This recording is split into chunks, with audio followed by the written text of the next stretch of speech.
Good evening. I'm Kelda Yoon. The province is walking back its decision to reduce Up Express service at two popular stops. Yesterday, Doug Ford announced it would be reducing service at Bloor and Weston stations in favor of more non-stop service between Union Station and Pearson Airport. And that did not sit well with a lot of commuters. Dale Manukduk joins us live from Union Station. And Dale, the province reversing course tonight after much backlash. That's right, Kelda. There was mounting pressure from multiple fronts. One city councillor had already written a letter to the transportation minister and Metrolinx. Another councillor preparing to put forth a motion to council asking the province to change its mind. And of course, there are those councillors' constituents. Thousands of residents signed an online petition asking the province to change its mind. And with all that heat, it worked. Thousands of people rely on the Up Express. I take it every day, every morning. Every day to and fro work. Again, Up Express takes me about 8 minutes to get to work. TTC would take me 35. This means more options and greater convenience. On Monday, Premier Doug Ford announced a slew of changes to Metrolinx transit, including adding 300 GO train trips per week starting April 28th. But alongside these changes was one that didn't sit well with many commuters. Every second Up Express train will be nonstop between Union Station and Pearson Airport, skipping Bloor and Weston stations. The change would reduce the trip from Union to Pearson by 2 minutes. But those who use the Bloor and Weston stops would have to wait 30 minutes for a train instead of 15. That's taking me out of the equation. I had no idea this was going to happen. So I can imagine I'm rushing for a train in the morning and I missed the first one and I have to wait 30 minutes, I think, for the next one. I'm late for work. I feel like a customer, but I've been taken out of everything. Our neighborhood was ripped up for years and we were told that we would have this fabulous train and we have it, and once again, it's being taken away from us. And they were not alone. An online petition to protest the change went online and by Tuesday had racked up more than 5,000 signatures. At Queen's Park this afternoon, the transport minister stood by the decision. Look, it was always intended to be a connection between Union and Pearson. He reversed course just hours later, posting to social media that he'd heard riders' concerns about servicing Weston and Bloor stations and directed Metrolinx to not proceed with the changes. Unfortunately, we weren't consulted when this original decision was made, so I'm very happy to hear that our voices were heard, and I'm thrilled that when I do my commute in a couple weeks, it's not going to be as miserable as I was expecting it to be. This is just the latest example of the Ontario government walking back a decision. Last year, it reversed course to open up the Greenbelt and dissolve Peel Region. The leader of the official opposition quickly posting to social media that Ontarians deserve a government that makes the right decisions the first time. I wish I could say I was surprised that they flip-flopped so quickly. It's been the nature of this government, but I hope that a lot of people will see this and know that when the government does something that you don't like, you make your voice heard, and we can get them to reverse course. And Kelda, Mayor Libby Chow also applauding this decision, saying that thousands of travelers and workers rely on regular service along that corridor. We did reach out to the Premier's office and the Transportation Minister's office about this being another reversal of a decision, but have not heard back. Back to you. All right, thanks so much, Dale. That's our Dale Manukduk live for us tonight. Free Palestine! Free Palestine! 4 people have been arrested at a protest blocking rail lines in the city's West End. A pro-Palestinian demonstrators blocked the tracks near DuPont and Dundas tonight. In a release, the group says the protest is in solidarity with starving Palestinians in Gaza. The group is demanding the Canadian government impose an immediate arms embargo on Israel. The protest lasted for several hours, but the tracks are now clear. A major update tonight on last year's $20 million gold heist at Pearson Airport. Police say they will announce arrests in that case tomorrow, exactly 1 year after the crime. The press conference will also include American officials cooperating in a joint task investigation. As CBC News has confirmed that tomorrow's announcement is directly related to an alleged international arms trafficking operation. The press conference is happening at 8:30 tomorrow morning and we'll stream it live on our website. 3 men are facing 54 charges in connection with a Toronto police carjacking investigation that ended with a dramatic arrest in the city's northwest end. Chris Glover has more on the violent scene that unfolded. Toronto police released video of a chaotic arrest from near Islington and Steeles in the city's West End. The corner driver seen smashing an allegedly stolen BMW into cruisers. Miraculously, none of our officers were harmed during the arrests.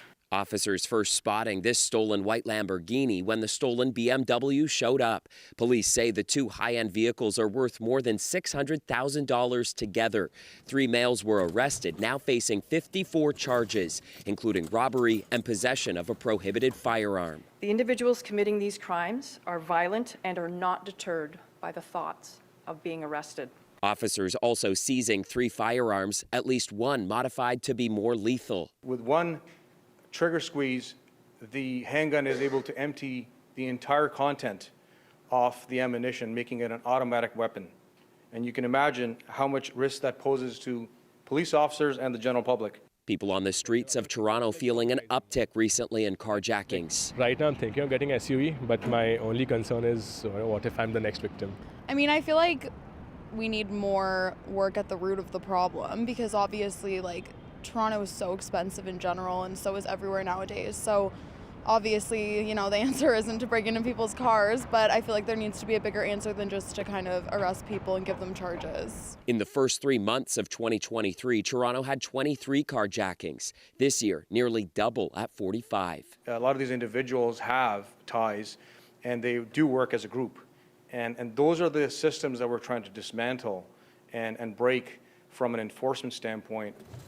In this latest case, the accused range in age from 21 to just 17. We do see that adults often exploit youths due to sentencing differentials, but then there's also youth who believe that this is easy money and they're in it for themselves. Officers believe they're connected to a crime ring. The accused are from Mississauga, Oakville, and Oshawa. None of them were residents of Toronto, although the crimes were committed in Toronto, which means we have to expand our purview. As if on cue, York police separately announcing the seizure of this loaded firearm from a carjacking in Markham. In that case, 3 teens were charged, 2 from Toronto and 1 from Ajax. In the latest Toronto case, 2 of the 3 suspects were also out on bail at the time of their arrest. From September to now, 47% of adults arrested for carjackings in Toronto have been released on bail, compared to 78% of youths. Police say the driver of the BMW trying to evade officers was out on bail, charged in a previous carjacking investigation in December. And that just highlights the challenges around this individual, very recently arrested, right back out and executing another carjacking, and then their actions, as you can see clearly, totally brazen. Recently, Premier Doug Ford said he wanted to toughen up bail, but police wouldn't weigh in on any reforms. That's a matter up for the courts, so I'll leave it there. But police did say with more and more of these violent carjackings, officers will continue to work across the region to try to get a step ahead. Chris Glover. Welcome back. Highway 413 is moving forward with construction starting as early as next year. It comes after the federal government reached an agreement with the province, backing away from a court fight over the potential environmental impacts of the contentious project. Queen's Park reporter Lorenda Redekop has more on what's being considered a win for the Ford government. A signature campaign promise by the Doug Ford government, now much closer to becoming a reality. I'm hoping to get shovels in the ground within the next year. Transportation Minister says the federal assessment process could have delayed Highway 413 by another 5 years. Now the 2 levels of government agreed to start a working group looking at how to minimize environmental impacts. The proposed highway would run through some protected areas, including parts of the Greenbelt, connecting parts of the GTA just north of Toronto.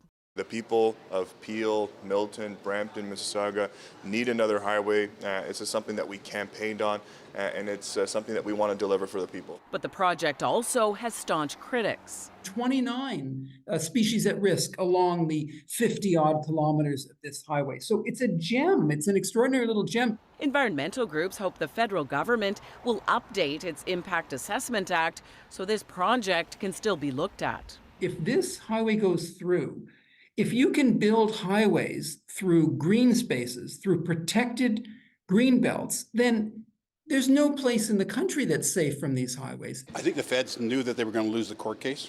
Provincial Liberals believe their federal cousins saw the writing on the wall. A Supreme Court decision last fall found the Federal Impact Assessment Act largely unconstitutional because it regulates activities that fall under the province's purview. Opposition parties are against the 413 and say building it isn't actually about reducing gridlock. It is about land speculation. It is about people who own land along that highway becoming richer the day that highway is literally announced. You're talking hundreds of millions of dollars.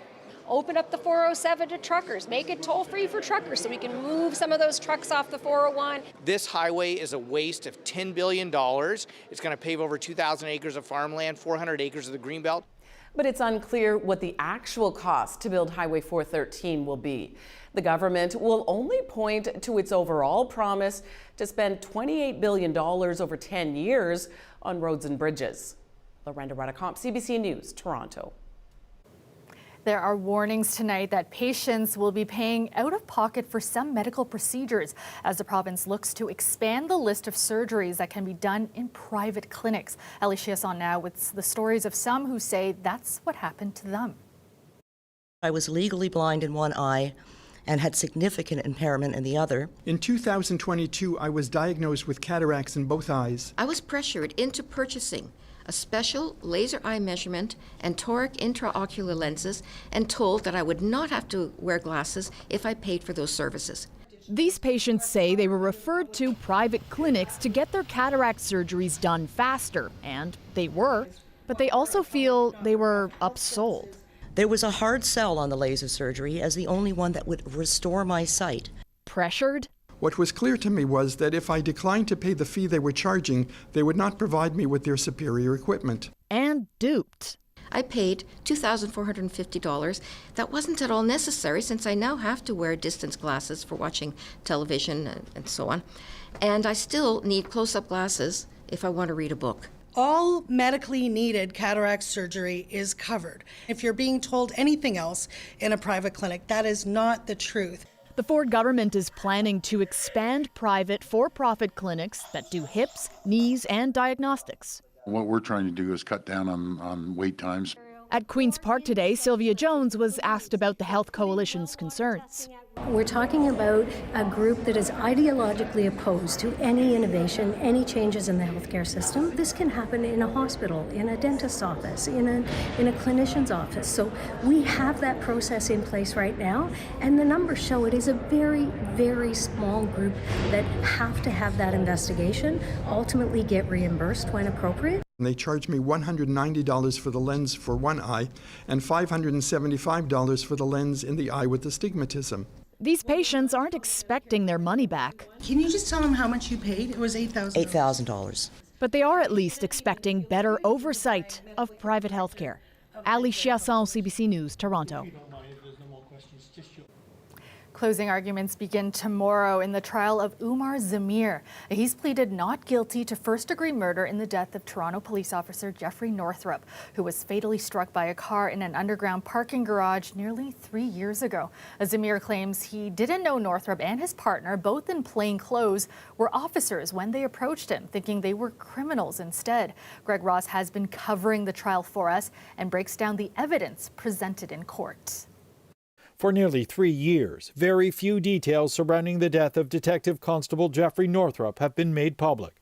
Almost nothing was known about Umar Zamir, the man that police accused of first-degree murder for allegedly running Northrup down with his car in the underground parking garage at Nathan Phillips Square just after midnight on July 2nd, 2021. Throughout the trial, we learned that Zamir left his home in Thornhill on the evening of July 1st, 2021, with his wife, who was 8 months pregnant at the time, and their then 2-year-old son. They said they came in hopes that there would be some sort of Canada Day celebration in the downtown core. Video from that evening shows Zamir parking his BMW in the underground garage at Nathan Phillips Square just after 11 p.m. on July 1st.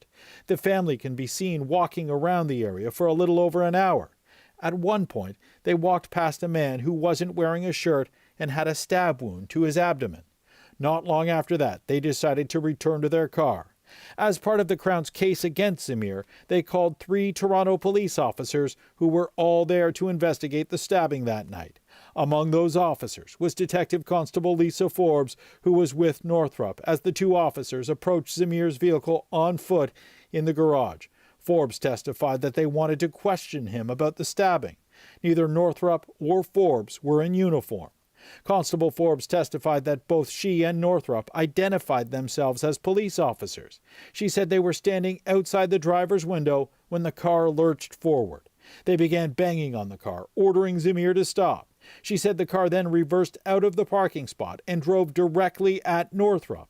Forbes said the car hit him, knocking him to the ground, and then ran him over. Other officers also testified to seeing Northrup standing with his hands raised when he was hit by Zamir's BMW. The defense introduced security video from the parking garage that tells a different story. This video, that would become a key piece of evidence in the trial, does not show Northrup standing in the laneway when Zamir's car is seen driving away. Both Zamir and his wife, Ada Sheikh, were called to testify. They described a very chaotic scene after being approached by a man and a woman. They both claimed that officers Forbes and Northrup never identified themselves as police. Sheikh said she saw Forbes' badge but thought it was fake. Zamir said he didn't see a badge on either of the officers. Zamir said he mistakenly thought the two officers were criminals because of the way they were dressed and the way they were acting. Sheikh said she thought they were trying to rob them and she thought they were going to kill them. Zamir said he was scared and tried to drive away, but was blocked by a dark-colored van that pulled in front of his car. He said he did not know it was an unmarked police van. With officers Northrup and Forbes still banging on the car, ordering him to stop and get out, Zamir said he made the decision to reverse out of his parking spot to get away. Two different accident reconstruction specialists, one from the Crown, the other from the defense, contradicted the officer's testimony. Both said it was likely that Zamir's BMW sideswiped Northrup as evidenced by this cleaning mark on the front fender. They also testified that there was no evidence to support the officer's testimony that Northrup was hit head-on and landed on the hood of Zamir's car. Barry Raftery, who was called by the defense, testified that Zamir would not have seen Constable Northrup on the ground because he would have been blocked by the blind spot created by the hood of his car. Zamir testified that he did not see Northrup, but did feel something that he thought was a speed bump as he was driving away. While driving through the parking garage, Zamir said he told his wife to call 911. When they arrived at the exit, they were blocked by two white vehicles stopped at the pay stations. Within seconds, they were rammed from behind by the unmarked police van that they had encountered earlier. The van hit them with enough force to deploy both of its airbags. According to Zamir, two armed men emerged from the van and ordered him and his wife out of the car at gunpoint. Neither of the men were wearing police uniforms either. Both of the white vehicles parked at the pay stations crashed through the parking gate to escape. The driver of one of those cars later testified he was scared and thought the two armed men were going to kill them. He said he didn't see any police in the parking garage. At some point, the two armed men put on police vests.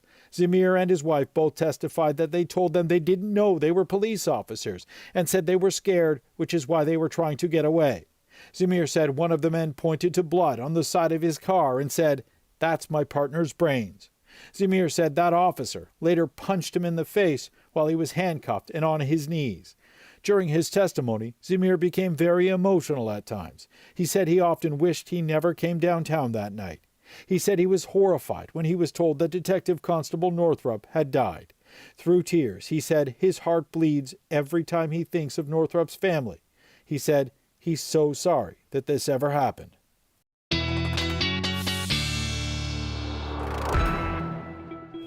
You are looking at a live shot of Toronto, mainly clear tonight, currently sitting at 10 degrees.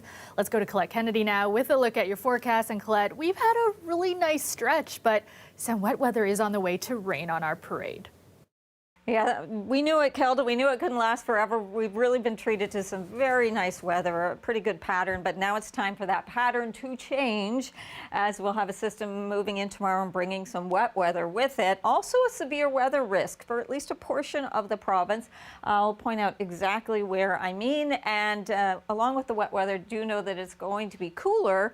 Our temperatures have really been running, especially daytime highs, above seasonal. Well, we're going to find tomorrow's high doesn't really even get to seasonal, and those breezy conditions when it's wet too really are going to make it feel cooler. All right, that's severe weather risk. I do want to show you southwestern Ontario here, perhaps as far as Chatham-Kent, but really targeting towards Windsor, Leamington, Point Pelee, Amherstburg, Lakeshore. Through your regions, you have that chance tomorrow afternoon into early evening, and a much wider area stateside here. And interesting to note, moving into the Ohio Valley and the state of Ohio, where overall tornadoes have been down in terms of the numbers so far this season, but the state with the most has been Ohio with 38. So we're maybe seeing that kind of target of the colloquial tornado alley, perhaps moving a bit further east. Something careful, we're careful to watch there. Okay, so let's take you through this. We get the rain developing tomorrow morning. We see that moving in, yes, a wet morning commute into the GTA, stretching back, and then we get into another wave of it, but it's this line here along that frontal boundary. 4 o'clock here, I've stopped this. So that's when I want you to really be aware what's happening there in southwestern Ontario, and make sure that you're keeping an eye on the skies, but also alert system there. So that pushes through later on the evening, falls apart. So what comes into the GTA, maybe a few isolated storms left, but they won't pack a punch. But we could still hear some thunder. Somewhat of a break into Thursday in between the two frontal boundaries, and then more widespread rain Thursday night into Friday, back in again. And there are those winds. So stronger first into southwestern Ontario by Wednesday morning, stretching along the north shore of Lake Ontario as well, and then into eastern Ontario. So they'll die back as we go towards Thursday. But Wednesday, a breezier day. Temperatures overnight tonight certainly staying mild back towards Windsor with the double digits there, 6 for Toronto. And tomorrow's high, 8 degrees with the wet weather. Temperatures at least rebound into Thursday, Friday, and let's hope we get rid of that rain as we push back towards our weekend. Let's hope so. Thanks so much, Colette. And that is our show for you tonight. Thank you so much for watching. Dwight Drummond has your next local newscast tomorrow at 6. I will see you back here tomorrow night at 11. Have a great night, everyone.